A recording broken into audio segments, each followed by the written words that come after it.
지금 하나님께서 우리 공동체에게 주시는 말씀을 나누고자 합니다. 오늘 말씀은 시편 51편 7절에서 12절까지의 말씀입니다.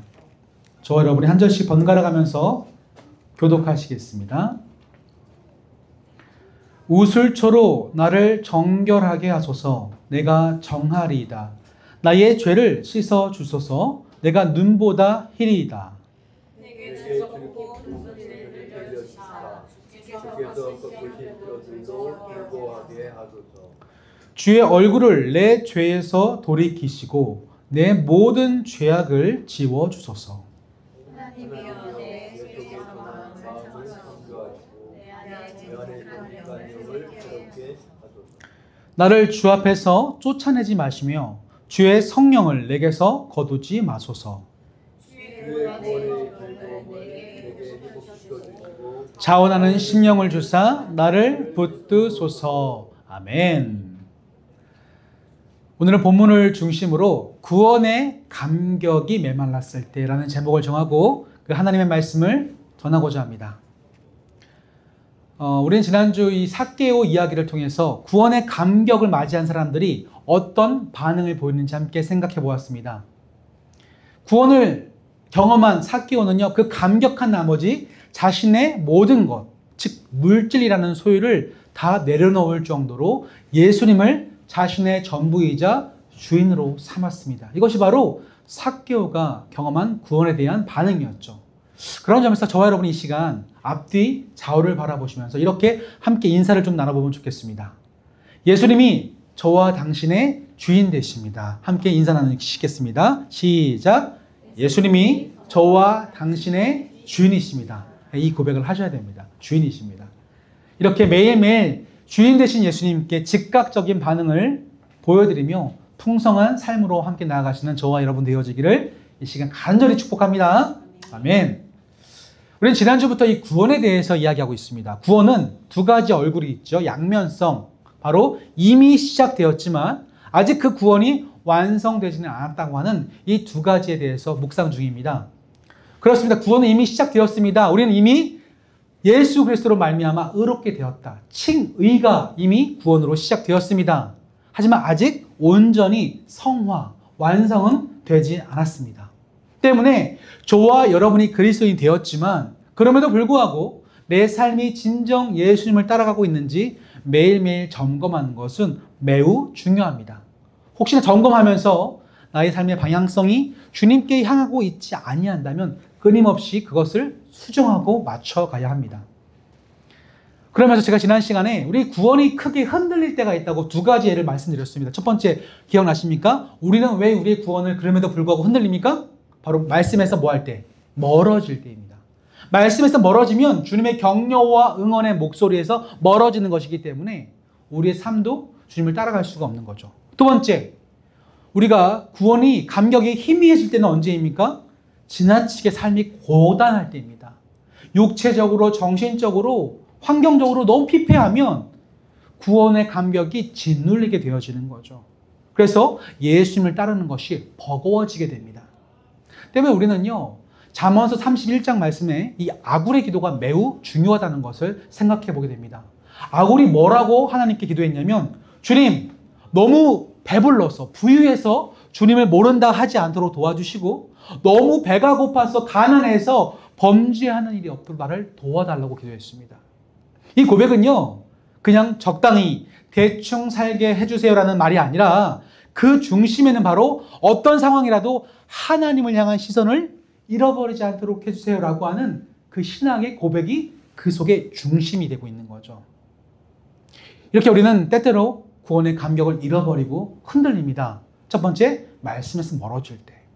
두 번째, 삶이 지나치게 고단할 때입니다. 그런데 제가 지난주에 말씀 안 드렸던 세 번째 이유가 하나 더 있습니다. 구원이 흔들리는 세 번째 이유가 과연 무엇일까요? 바로 오늘 말씀드릴 겁니다. 이 세 번째 이유는 따라합시다. 내가 범죄할 때, 죄를 지을 때 우리의 구원이 흔들리고 감격이 사라집니다. 여러분들, 나쁜 짓 해본 적 있으십니까? 여러분 인상을 보니까 평생 살아가시면서 한 번도 죄 안 지실 것 같이 선한 인상이십니다. 물론 저도 그렇게 어긋나는 인생을 살지는 않았던 것 같습니다. 물론 제가 이제 목회자의 아빠가 목사님이셨기 때문에 좀 착하게 살아야 된다는 강박관념은 있었지만 크게 모나지 않게 살아갔던 것 같습니다. 그런 제가 초등학교 5학년 때 한 가지에 꽂힌 사건이 있어요. 바로 오락실입니다. 저희 집에 조금만 내려가면 오락실이 있는데요. 참새가 방앗간을 그냥 지나가지 못하듯이 제가 항상 그 길을 지날 때에 오락실에 들렸습니다. 그날도 그랬죠. 엄마가 성렬아 두부 한 모만 사오렴. 근데 그 돈을 가지고 가다가 오다가 오락실에 멈춰섰습니다. 그런 일들이 많았기 때문에 제가 몇 차례 부모님께 경고를 먹었어요. 너 안 돼. 그런데 결국 일이 터졌습니다. 주일날 예배를 마치고 저는 동전 몇 입을 가지고 또 그 오락실에 갔습니다. 저는요 그 동전을 다 쓰고 나서도 남들이 오락하는 걸 뒤에서 이렇게 지켜봐도 너무 재밌는 거예요. 시간 가는 줄 몰랐습니다.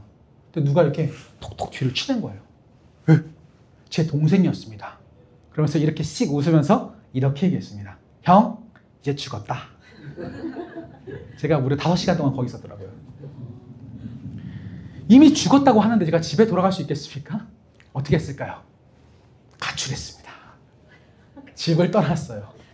그때가 오후였는데 전혀 준비가 안 된 상태이기 때문에 갈 곳이 없는 거죠. 가출했지만. 그래서 동네를 배회하다가 그 동네 한가운데에 있는 놀이터에 갔습니다. 놀이터에 가면 이런 큰 돌로 된 미끄럼틀이 있는데 거기에 그늘도 지고요. 아늑해요.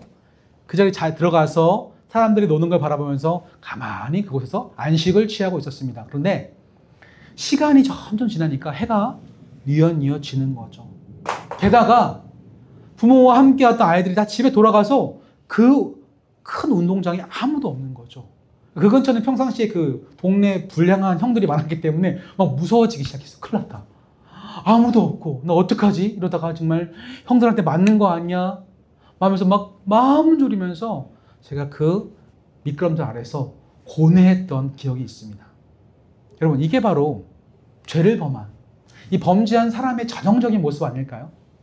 우리가 하나님을 믿고요 하나님과 동행하는 삶을 살아가다가 범죄하면요 하나님을 떠나게 되는 거예요. 왜? 정확하게 말해서 하나님의 얼굴을 보기가 너무 부끄럽고 두려운 거죠. 왜? 이제 하나님께 벌 받겠구나 라고 하는 거죠.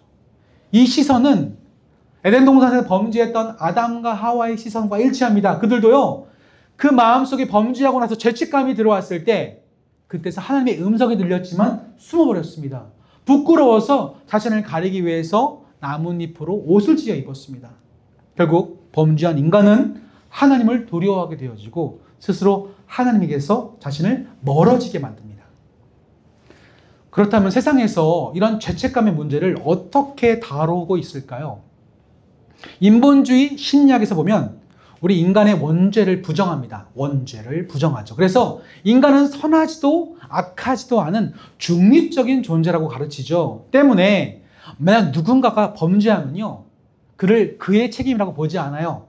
그가 범죄했다는 것은 그가 처한 환경, 가정 형편, 사회, 문화의 영향을 받아서 그가 범죄했다고 이해합니다. 그래서 이렇게 말해요.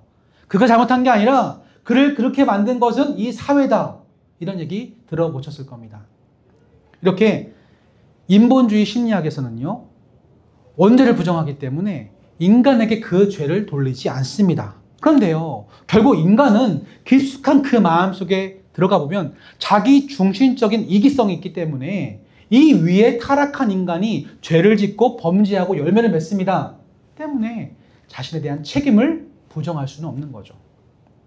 한편으론 요즘 같은 포스트 모던 시대 속에는요. 이 개인의 자유가 상대성이라는 이름으로 되게 중요하게 여겨지기 때문에 이 포스트 모던 속에서는 죄를 죄로 말하지 않습니다. 이렇게 말하죠. 그가 죄를 졌다고 한들 그게 과연 죄야? 그 죄를 이렇게 보면 죄가 아닐 수도 있고 이렇게 보면 죄가 될 수 있잖아. 결국 죄라는 것은 상대적인 거야 라고 하기 때문에 죄가 모호해집니다. 이런 식으로 죄가 있다 없다 판가름하기가 더더군다나 어려워진 시대가 저와 여러분이 살고 있는 이 시대라는 거죠. 하지만 성경은요 분명히 우리에게 말씀합니다. 죄라고 하는 것은 하나님과의 관계가 깨어진 것이다. 죄악은 이런 하나님과의 관계가 깨어진 이후에 거기서 파생되는 수많은 고통과 아픔과 눈물과 어려움이라고 우리에게 이야기합니다. 때문에 하나님과 하나였던 우리가 하나님과 관계가 깨어지고 멀어지면 그때부터 우리 인간은 존재 자체로서 두려움을 느끼게 되는 거죠. 존재로서 살아가는 것 그 자체가 두렵고 공포스러운 일이 되어집니다. 이것이 바로 범죄한 인간의 운명이라는 거죠. 그래서 성경은요, 타락한 인간이 바로 어떻게 변해가는지를 창세기 3장 4장에서 자세하게 설명합니다. 이 창세기 3장 4장은요, 문명사학적으로 되게 대단한 변화가 나타나는데, 여러분 혹시 가인이 하나님에서 인간이 타락한 이후에 가인이 가장 먼저 최초로 범한 범죄가 뭐였죠? 살인. 하나님의 형상을 죽인 일입니다. 근데 그 이후에 여호와를 떠났을 때에 그가 가장 먼저 뭐 했을까요? 혹시 아십니까? 창세기 4장 16, 17절을 같이 읽겠습니다. 시작. 가인이 여호와 앞을 떠나서 에덴 동쪽 놋 땅에 거주하더니 아내와 동침함에 그가 임신하여 에녹을 낳은지라. 가인이 성을 쌓고 그의 아들의 이름으로 성을 이름하여 에녹이라 하니라. 가인은요, 가장 먼저 성을 쌓았습니다. 그가 왜 여호와를 떠났을 때 성을 쌓기 시작했을까요? 성. 그것은 바로 하나님을 떠난 그가 자신을 지켜주고 보호해줄 그 대상이 없다는 두려움 때문에 스스로를 보호하기 위해서 이 성을 쌓기 시작합니다. 그 이후 가인들의 후손의 발자취를 한번 묵상해 보십시오. 가인들의 후손은 그때부터 문명을 발전시키는데 가축을 치고 구리와 쇠를 녹여서 막 기구들을 만들어냅니다. 다시 말해서 타락한 인간을 통하여 인류 문명사가 발전되어지는 거죠. 세속사에서는 이 인류의 발전의 문명을 진보의 과정으로 보지만 우리 구속사의 관점에서 보면 이 문명의 발전이라고 하는 것은 타락한 인간이, 하나님을 떠난 인간이 두려움을 느낀 채 그 두려움을 상쇄하기 위한 몸부림으로 이것을 바라보고 있습니다. 이런 두려움 때문에 쌓아진 그 성, 캐슬은 이제는 도시나 국가, 마을의 형태로서 각자 이해관계가 얽혀서 서로가 집단이 살아남기 위해서 다른 집단을 짓눌러야만 하는 이 분쟁의 형태로서 이 세상이 약육강식의 세계가 되어 버린 거죠. 때문에 이렇듯 결국 인간이 하나님을 떠날 때 그 마음은 존재론적인 공포와 두려움을 느끼게 됩니다. 인간은 그 하나님과 분리되어진 두려움을 만회하기 위해서 성을 쌓습니다. 각자의 도구를 가지고 성을 쌓아서 자기를 지키고 보호하려고 합니다. 그런데 그런 방법으로는 보호받을 수 없죠. 그래서 하나님이 스스로 하나님께 나아갈 수 없는 인간을 향해 직접 내려오십니다. 우리가 그분을 찾아갈 수가 없으니까 그분이 직접 우리에게 오셔서 예수 그리스도를 통하여 하나님의 존재를, 나라는 존재를 두려워하는 이 인간에게 다시 한번 이렇게 말씀하고 계십니다. 다 함께 이사야서 41장 10절 말씀 같이 읽겠습니다. 시작. 두려워하지 말라. 내가 너와 함께함이라. 놀라지 말라. 나는 내 하나님 됨이라. 내가 너를 굳세게 하리라. 참으로 너를 도와주리라. 참으로 나의 의로운 오른손으로 너를 붙들리라. 아멘. 이 말씀을 따라 구원받은 그리스도인들은 결국 두려움이 사라집니다. 아니, 정확하게 말해서 두려워할 필요가 없습니다. 하나님께서 이제는 그 존재를 버려두시는 게 아니라 그의 인생과 존재를 끝까지 책임지시기 때문이죠. 더 이상 나뭇잎으로서 자신의 치부를 가릴 필요도 없고 그 음성이 들렸을 때에 숲에 숨을 이유가 전혀 없습니다. 이제 하나님께 당당히 나아갈 수가 있게 되어집니다. 그런 자들을 가리켜서 구원받은 그리스도인이라고 부릅니다.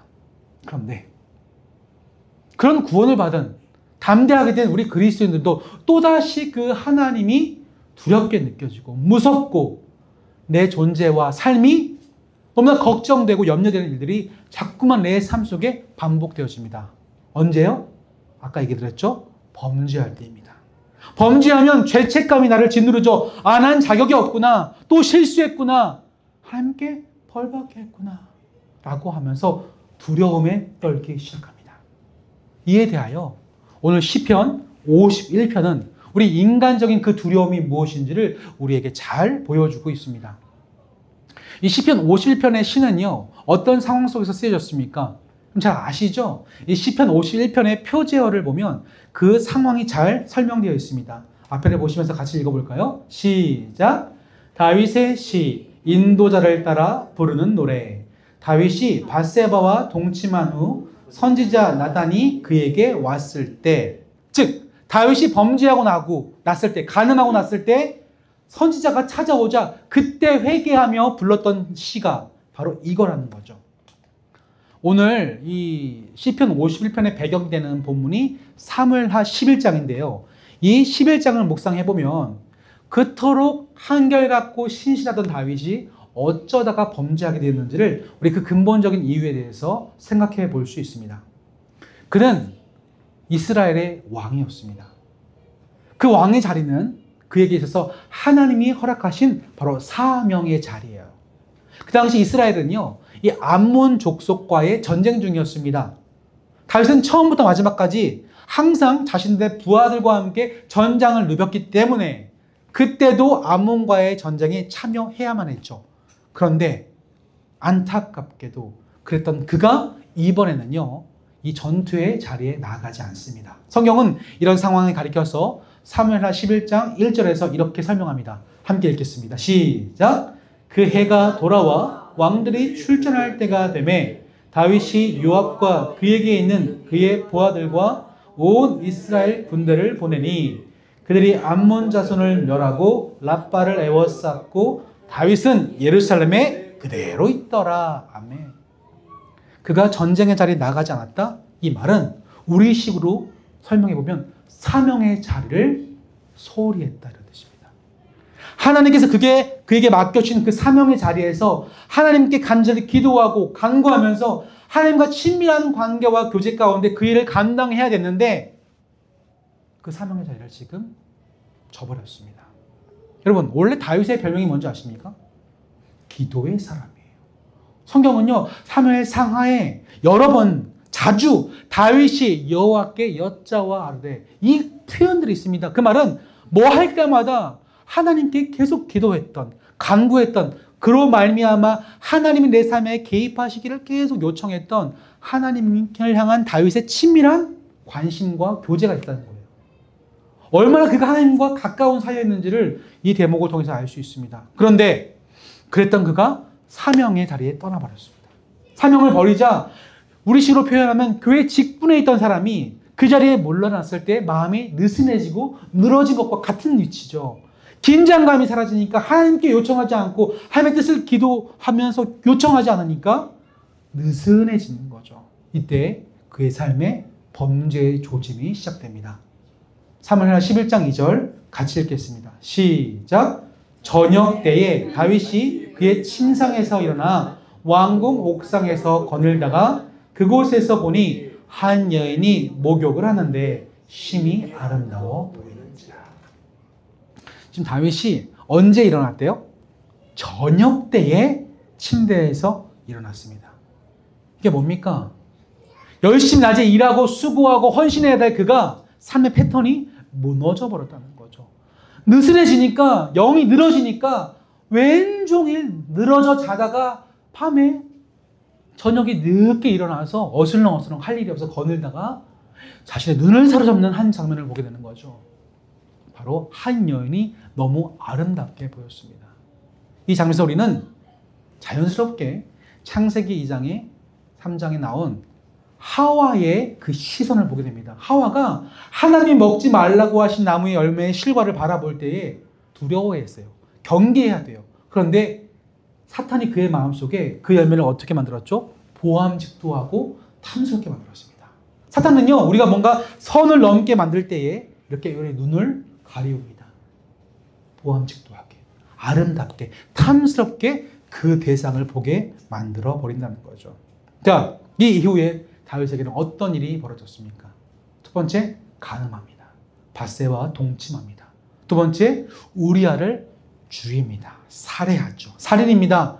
남의 아내를 빼앗습니다. 도둑질이죠. 그걸 거짓으로 위증합니다. 거짓 증거하죠. 탐심으로 가득 찼습니다. 그 이후에 다윗이 보여줬던 행보는 10계명에서 6계명부터 10계명 전부를 어기고 맙니다. 이런 배경 속에서 오늘 시편 51편의 시가 만들어진 거죠. 오늘 이 시인의 마음 상태는 어떻습니까? 그는 이 일로 말미암아 자신이 구원받은 이후에도 이 속에 얼마큼 큰 죄가 지배하고 있는지를 그때서야 실존적으로 깨닫습니다. 그래서 시편 51편 5절에서 이렇게 외칩니다. 함께 읽겠습니다. 시작. 내가 죄악 중에서 출생하였으며 어머니가 죄 중에서 나를 잉태하였나이다. 지금 이 시인은요, 이미 구원을 경험한 사람이었습니다. 구원의 감격이 무엇인지 제대로 알고 있었죠. 그런데 그럼에도 불구하고 잊지 말아야 할 사실 한 가지는 그는 원래 죄인이었다는 거예요. 하나님이 그를 의롭게 건져 주셨지만 그 이끄심을 또다시 거부하면 그는 본래 과거의 모습인 죄인으로 다시 돌아갈 수밖에 없는 한없이 나약한 존재임을 깊이 묵상하고 있어야 합니다. 이 시인은 이제서야 그 사실을 깨달았어요. 자, 그러자면 넘어졌을 때 그냥 포기하고 다 내려놓고 다 포기하고 좌절해야 됩니까? 여기서 우리가 명심해야 될 것은 그 순간에 우리가 잊지 말아야 할 한 가지는 우리 하나님의 사랑이 변치 않는 신실한 사랑이라는 거죠. 이 신실하시다는 말은요, 결코 변함이 없으다는 뜻입니다. 하나님의 사랑이 변치 않는다는 것은 내가 잘해서 사랑하고 못해서 벌을 주시는 게 아니라 내가 범죄한 이후, 상황, 이후, 전에 상관없이 늘 한결같이 우리는 하나님은 나를 있는 모습 그대로 품어주시고 사랑하시고 안아주고 싶어 하신다는 거죠. 때문에 우리가 범죄했다 할지라도 그 신실한 하나님의 사랑에 근거하고 있다면 다시금 예수님으로 말미암아 호소하며 예수님을 의지하면서 그 하나님께 나아갈 수밖에 없는 거죠. 오늘 시인은 이 예수님을 상징하는 한 가지 도구를 사용해서 자신의 심정을 다음과 같이 표현합니다. 본문 7절 말씀 같이 읽겠습니다. 시작. 우술초로 나를 정결하게 하소서. 내가 정하리이다. 나의 죄를 씻어주소서. 내가 눈보다 희리이다. 이 우술초라고 하는 풀은요, 구약성경에서 3번 등장하는데 첫 번째는요, 바로 레위기 14장에 등장합니다.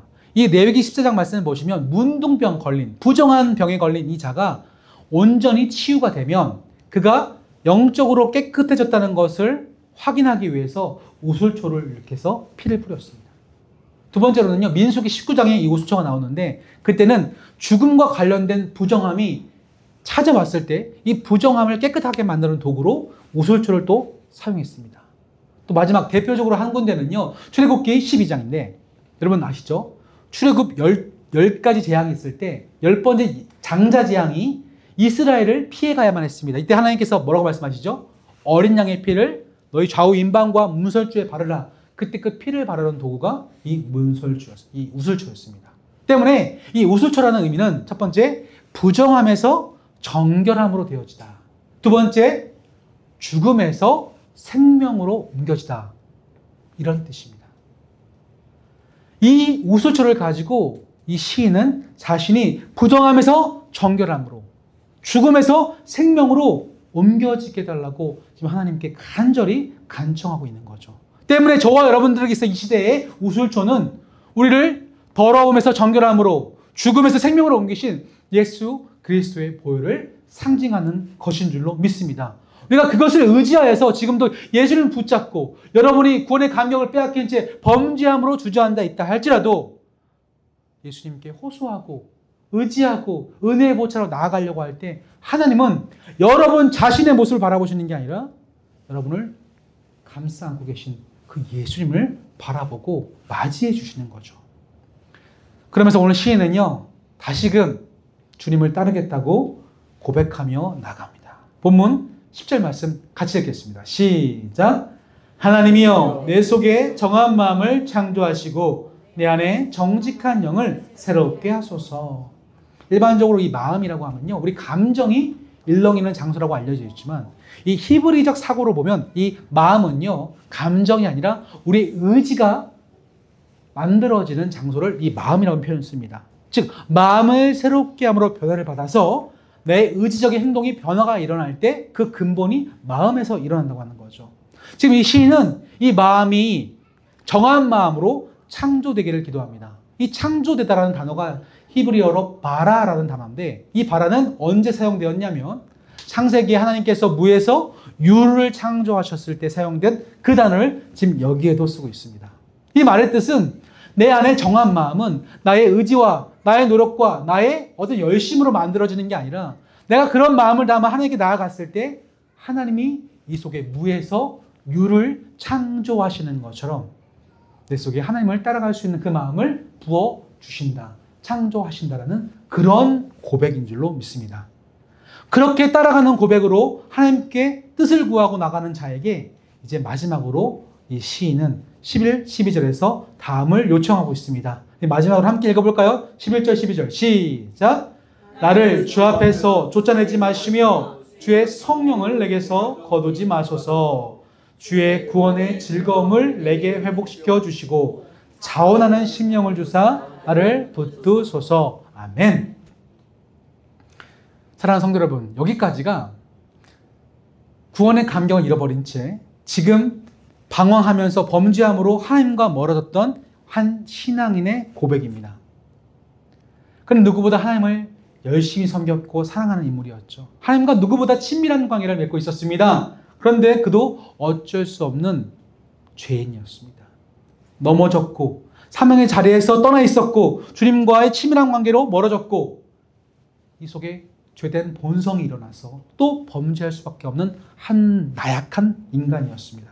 그런데 그 시인은 이 속에 있는 것뿐만 아니라 저와 여러분에게서 멀리 떨어져 있지 않습니다. 그 시인은 지금도 그리스도인이지만 넘어져가는 이 시간 이 자리에 앉아있는 저와 여러분이 바로 이 시인인 줄로 믿습니다.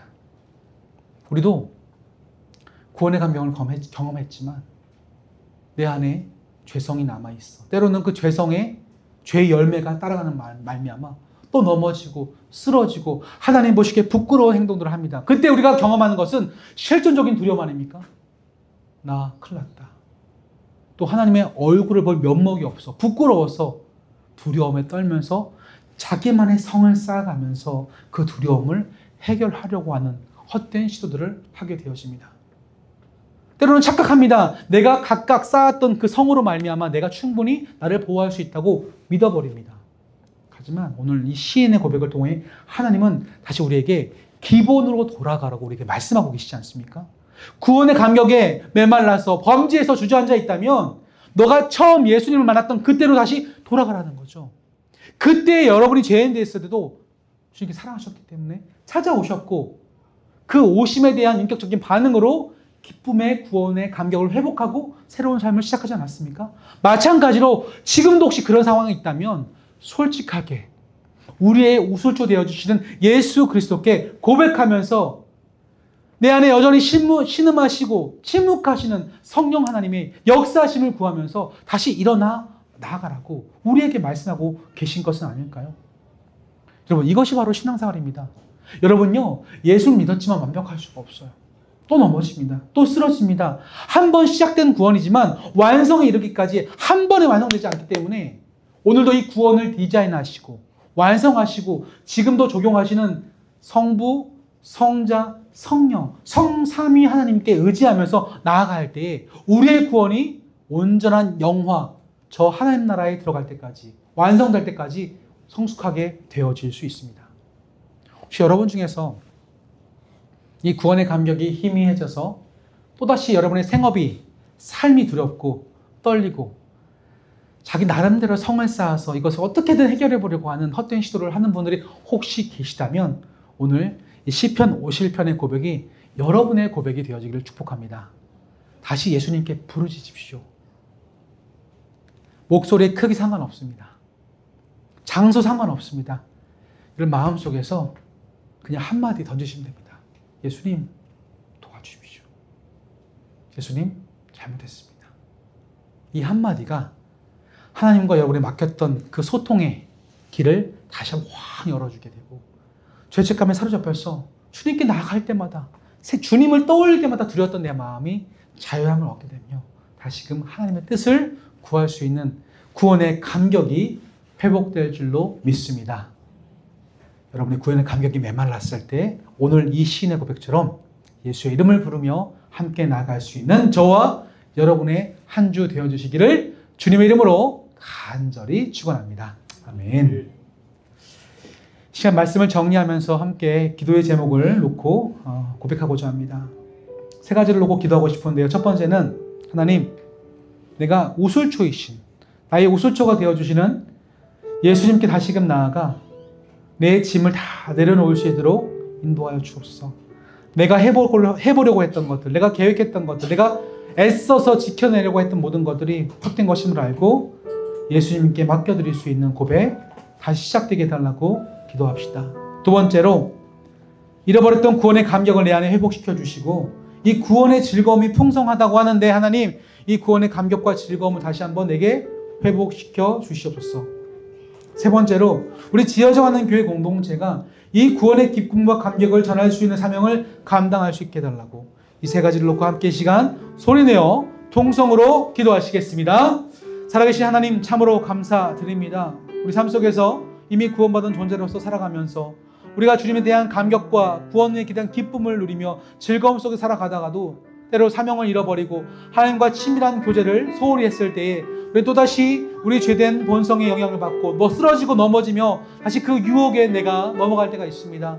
그럴 때 나는 또 두려워집니다. 나의 존재 자체가, 살아가는 것 자체가 두려워집니다. 왜? 하나님께 범죄한 그 죄책감에 대한 결과입니다. 그래서 주님께 구하지 못하고 또다시 가인처럼 자기만의 성을 쌓아 나의 두려운 마음을 어떻게든 극복해보려고 하는 헛된 시도들이 내 삶에 계속 반복되어지고 있습니다.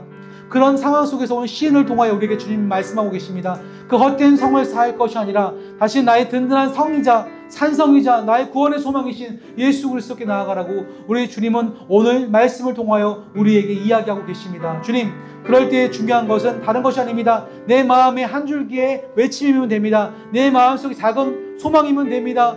예수님 도와주세요. 이 한마디, 그 목소리의 크기와 아버지 그 장소와 상관없이 그 간절한 부르짖음 한마디라고 할 때 주님은 그것을 비집고 들어오셔서 나의 어두운 마음의 밭을 밝혀주시며 소망하는 이곳에 다시 한번 예수 그리스도가 소망이심을 선명하게 보여주실 줄을 믿습니다. 혹시 이 자리에 그 구원의 감격이 메말라서 지쳐서 쓰러져서 하나님이 두려워서 삶이 걱정되어서 어떻게든 홀로 서기를 아버지 무모한 시도를 감당하고 있는 자들이 있다면 다시 이 시인의 고백처럼 정직한 영을 내게 허락해달라고, 우수처럼 나를 깨끗게 해달라고, 다시 한번 그 즐거움을 회복시켜달라고 주 예수 그리스도께 외칠 수 있는 신앙인들이 될 수 있도록 도와주시옵소서.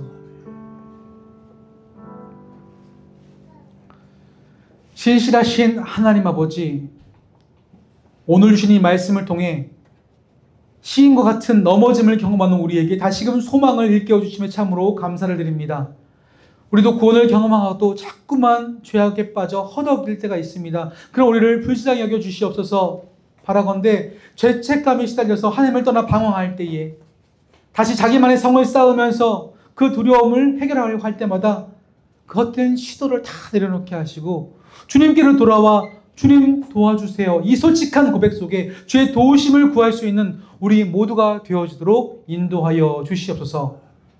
특별히 우리 가운데 주어진 구원의 감격을 추억하며 회복을 위해 몸부림치는 영혼들이 있다면 기억하여 주시오며 그들에게 자원하는 심령을 주시고 그것을 붙들면서 성령께 자신의 삶을 내어 맡길 수 있는, 주님을 전적으로 의존할 수 있는 우리 지어져가는 교회 모든 성도들이 되어지도록 도와주시옵소서.